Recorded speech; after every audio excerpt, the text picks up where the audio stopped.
rebuttal and another example of politicizing the budget of the government. Ito pong sinabi ni Senator Risa Ontiveros na at the proper time she'll make a motion to lodge the budget, the requested budget of the OVP to the other agencies. It's supposed to be Senator Amy, but then she doesn't really.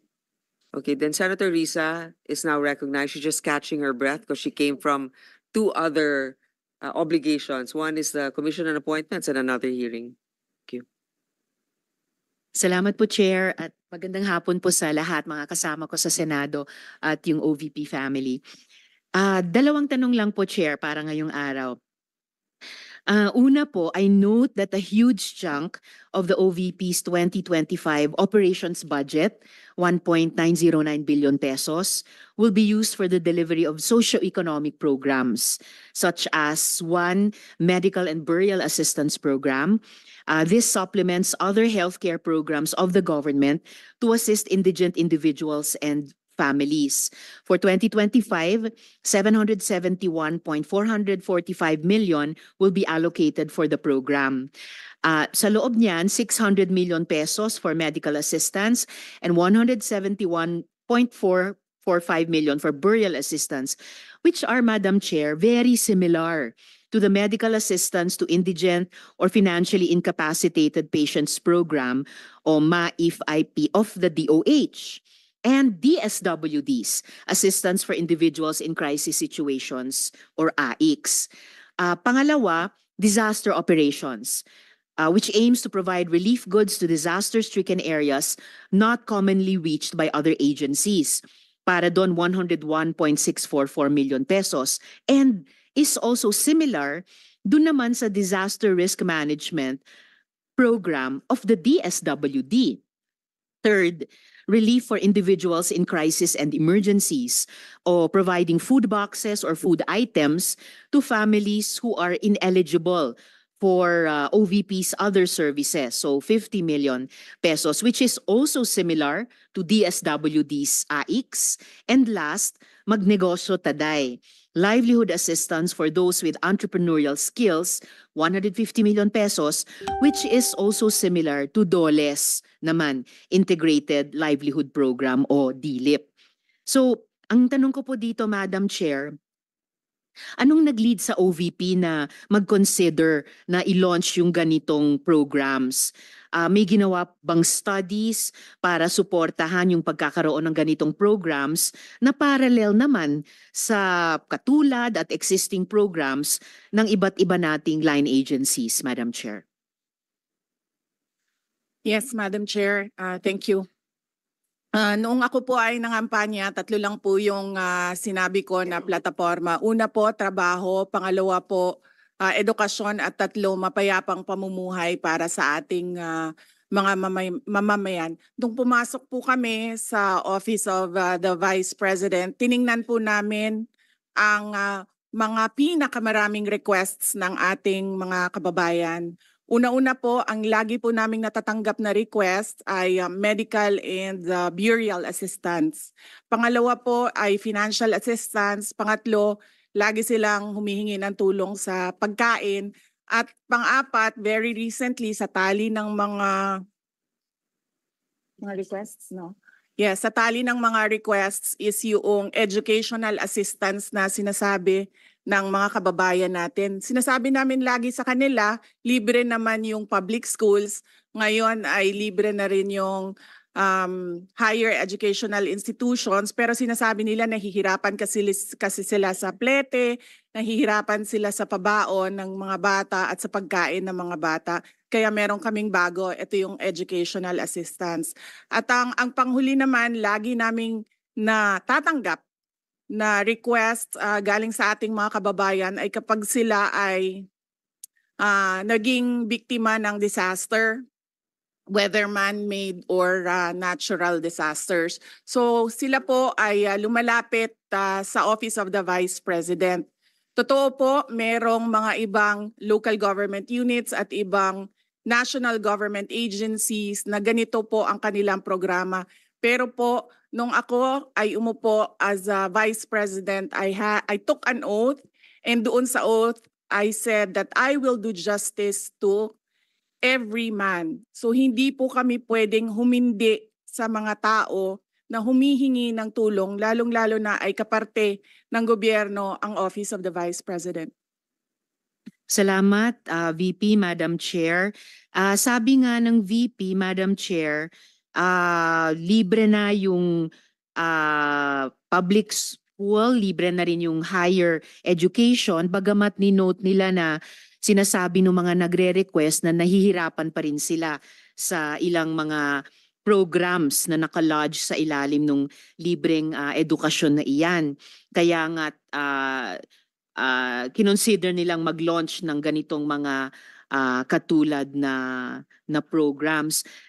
Iko-consider ba ng VP na i-lodge na lang yung mga budgets nitong mga programa dun na lang sa mga line agencies natin? Tapos mag-request na lang ang OVP ng allocation para in sync sa priorities ng executive department sa halip na magkaroon pa ng hiwalay pero magkatulad naman na programa, Madam Chair.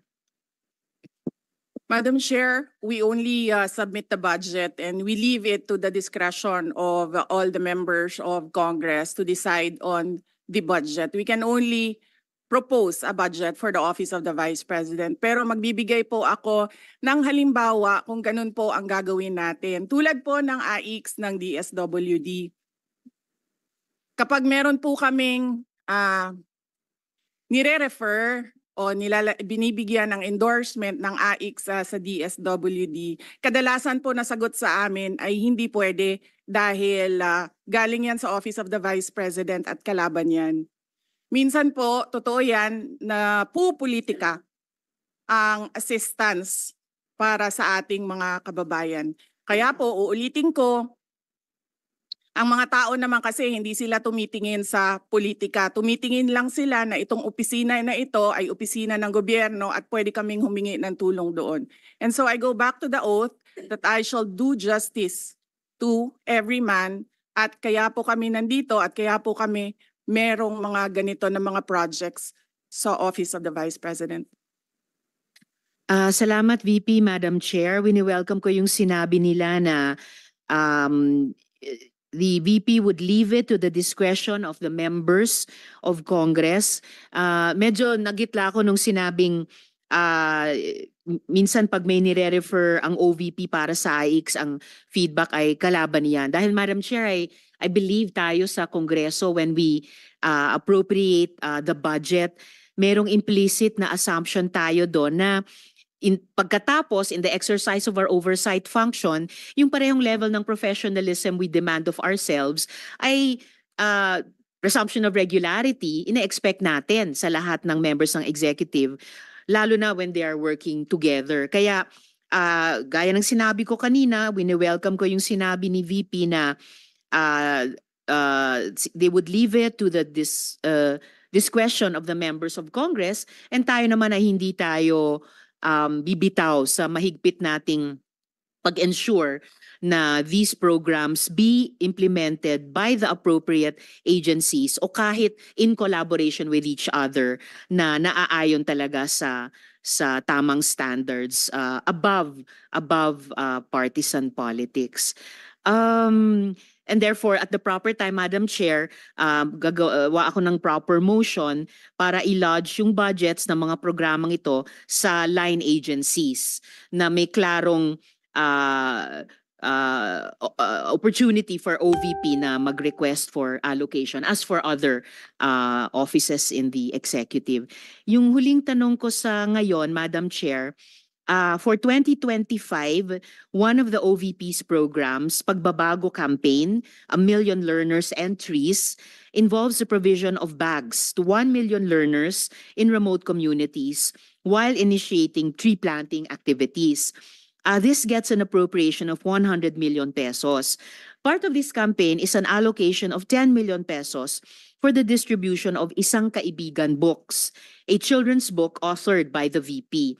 Pwede po bang sabihin ni VP sa atin more tungkol sa librong ito. Chair, let me make a rebuttal and another example of politicizing the budget of the government. Ito pong sinabi ni Senator Risa Ontiveros na at the proper time she'll make a motion to lodge the budget, the requested budget of the OVP to the other agencies.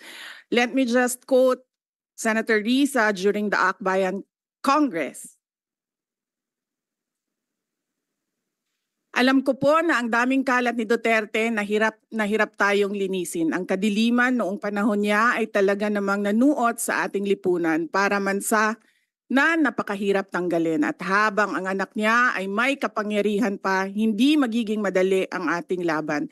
While VP Sara is in power, the threat of a full-blown Duterte comeback is still a very real and present danger. For one, they are supported by one major superpower, China. So that is an example of politicizing the budget of the government. May we request, Madam Chair, that Senator Risa Ontiveros repeat the last question. I will certainly, if you request, Madam Chair, repeat my question dahil walang kinalaman sa kasasabi lang ng VP ngayon. Alam nating lahat na miyembro ng iba't ibang partido, yung speeches natin sa ating mga kamiyembro sa mga party congresses ay hiwalay na event dito sa budget debates. So I really take exception dun sa sinabi ni VP na rebuttal iyan dahil halimbawa ito sa politicizing. In fact, wala akong tinanong tungkol sa China o kahit sino pa mang ibang bansa dito sa budget hearing na to. I am asking about yung national budget na ipapasa natin sa Kongreso para sa bansang Pilipinas sa taong 2025. At ang pangalawang at huling tanong ko sa ngayon, before I make at the proper time propose an amendment which may or may not be accepted by the chair and by the colleagues para nga mas i-align ang mga kaperahan natin lalo na't masikip ang fiscal space natin dun sa mga appropriate programs sa appropriate agencies na malayang-malaya ang OVP makipag-partner sa kanila tulad ng sino pang opisina sa executive. Ang tanong ko po ay ilang mga libro ng isang kaibigan ay bibilihin at i-distribute at ano, if the VP could tell us more about the contents ng librong ito. Madam Chair. Madam Chair, the book is not for sale. We only pay for the publication of the book. And we will send Senator Ontiveros a copy so that she will know what is the content of the book. Oh, this question is not only for me, Madam Chair, para rin para sa mga kasama dito sa budget hearing. Baka ilang araw pa bago mapadala at mabasa ko, which I certainly will. But I am asking a question bilang isang mambabatas sa head of agency ng isang opisina sa executive dito sa budget hearing na to. Simpleng tanong.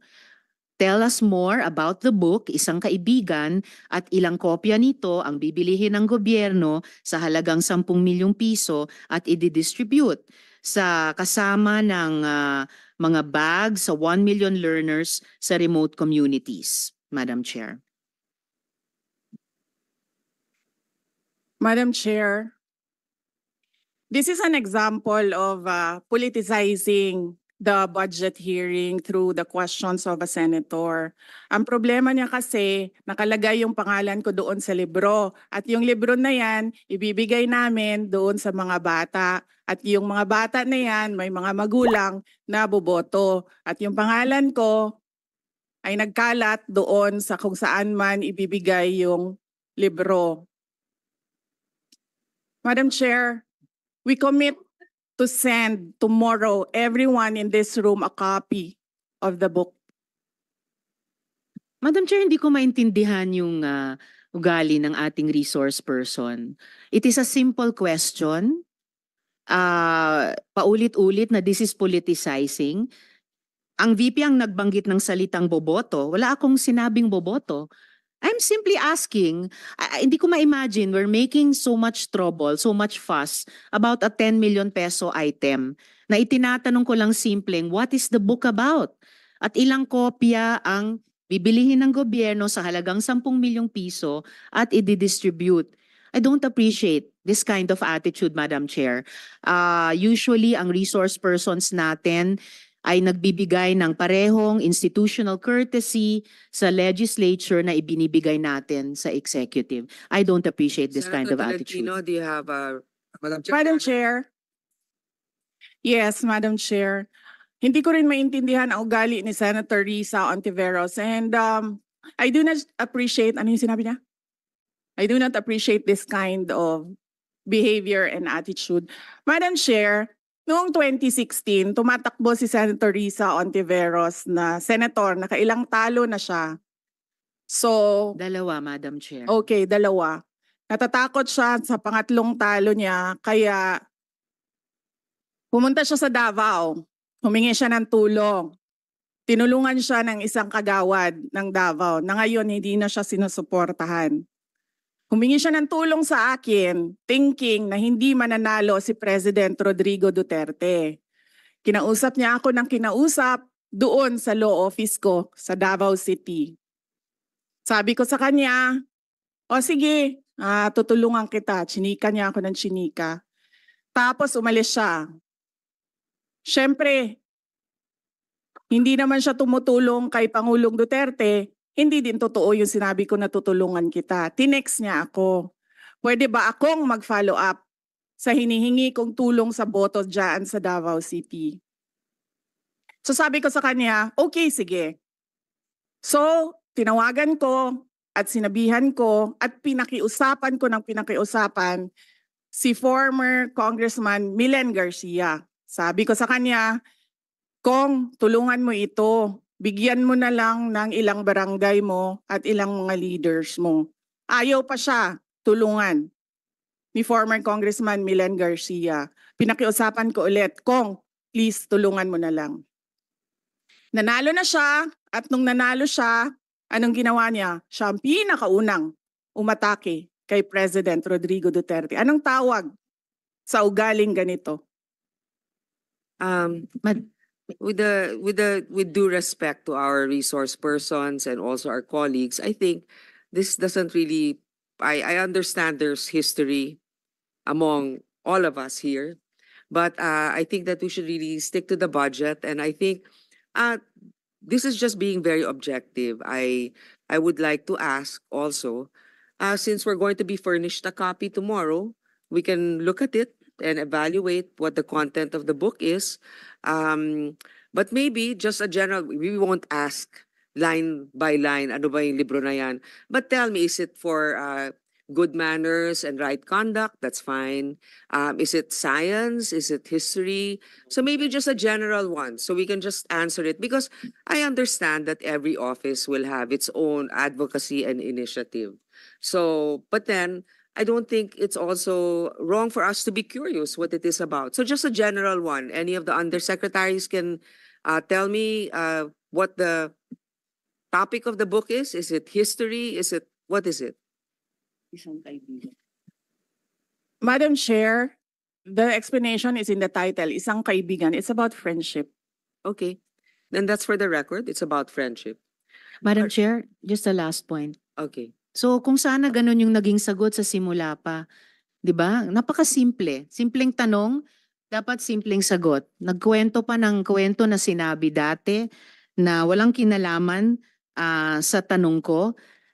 Just for the record, as a last point, Madam Chair, this is public funds and we're making inquiries about them. Budget hearing po ito. Hindi po lahat about you. Pera po ito ng taong bayan. Okay. For the record, I Madam think Chair. it's Thank not you, yet Madam Chair. personal, but I Yes. understand the emotion.